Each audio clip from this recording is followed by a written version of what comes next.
Yo les amis, alors on se retrouve ici pour une analyse d'un trade qu'on a pris mercredi, donc juste avant les annonces IPC. Donc on va regarder ça de près. Bien, ce qu'il faut retenir ici, c'est comme je vous l'ai déjà expliqué, on est dans un marché qui est équilibré pour l'instant. Donc on voit bien que l'époque, donc je vais peut-être aller même en une heure, on voit très bien que les POC, ils sont plus ou moins dans la même zone, quoi. Donc, vous voyez, on peut s'imaginer qu'ici, c'est une énorme consolidation et que voilà, pour l'instant, c'est équilibré. Donc la stratégie reste la même. Quand on a un marché équilibré, donc on a une zone où les prix restent plus ou moins les mêmes. Donc ça, on va plus ou moins le voir avec l'époque. Si on s'en écarte, eh bien on a tendance à revenir dessus. Là maintenant, c'est propre à ce cas-là, qui est qu'on a une grosse annonce économique, IPC, donc on se doute en tout cas que après l'annonce économique, le marché risque de devenir déséquilibré, donc de partir à la hausse ou à la baisse en fonction de l'annonce économique. Et donc aussi, ce qu'on remarque énormément quand il y a des annonces économiques, c'est que quelques heures, quelques minutes avant l'annonce économique, le marché, il va être à l'arrêt. On n'aura quasiment pas de volume. Donc, ça veut dire que si je cherche un mouvement avant l'annonce économique, je vais regarder deux choses.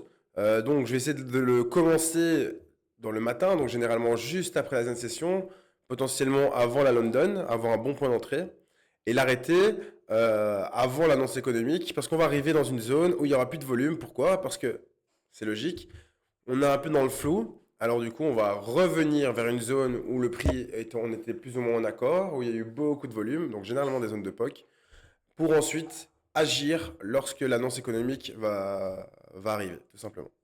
Et là, c'est ce qu'on a fait. J'ai envoyé donc du coup le call au matin en disant que voilà, ça c'était la dernière zone qui m'intéressait dans cette zone d'équilibre parce qu'après ça, on arrivait à l'ATH et donc du coup, c'était plus intéressant. Donc, si on arrivait à avoir un point d'entrée dans cette zone, avant la London de préférence, car comme ça, on aurait déjà amorcé le mouvement bearish dans ce cas-ci. Si pour X raison, eh bien, on essaie et donc mon scénario est invalidé, en tout cas avec ma stratégie, avec ma vision du marché, pour moi, il n'y a plus rien à faire parce qu'on va rentrer dans une zone où il n'y a rien encore de fait. Donc, j'ai pas de base pour me dire que le marché va continuer à monter ou va chuter, etc. Voilà, je vais faire pause.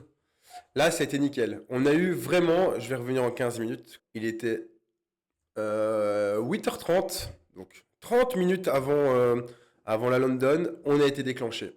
On a été déclenché. Moi, j'ai eu mon point d'entrée à 2528, donc c'était vraiment nickel. Le SL bien placé, donc au-dessus de la TH, on est à 2532. Vraiment super. On a un mouvement, c'est amorcé, bien avant 9h. Donc c'est vraiment ce que j'aime bien, on est rentré avec une mèche, on est reparti directement, on exclut le prix. Donc là, on voit qu'on commence à amorcer la chute. Voilà, il est plus ou moins 9h et boum, là ça commence à chuter. Boum, je vais te couper voilà. Donc voilà, là on a fait le premier mouvement de chute, il est plus ou moins 9h, 9h15. Donc là c'est déjà intéressant. Surtout que je vous le dis, il faut garder en tête qu'on est à l'approche de l'annonce économique. À partir du moment où on a amorcé ce mouvement de chute, pour moi, il n'y a pas intérêt à venir reprendre la tâche. Maintenant, on va faire un plus haut et consolider juste avant l'annonce économique.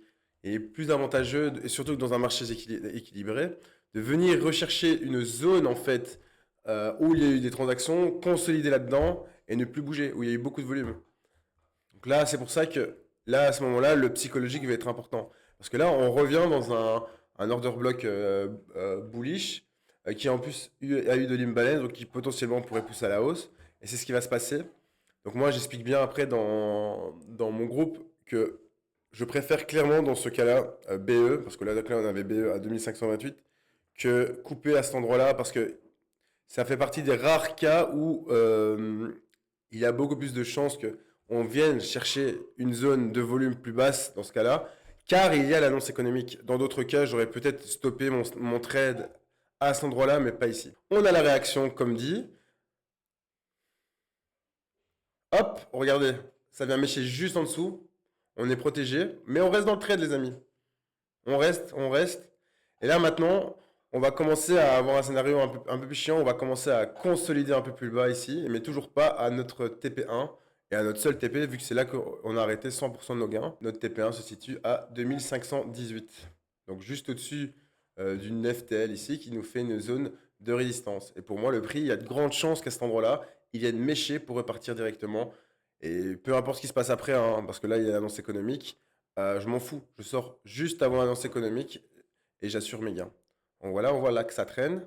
Hop, ça commence à chuter. On y est presque, mais toujours pas. Et voilà, boum, je vais le couper. Voilà. Regardez ce que ça a fait.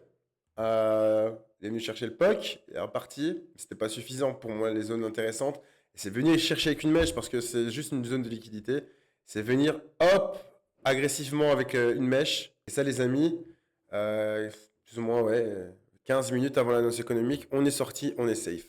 Et voilà, l'annonce économique tombe. Alors évidemment, quand on voit ça, on se dit, ah, j'aurais dû rester dans le trade.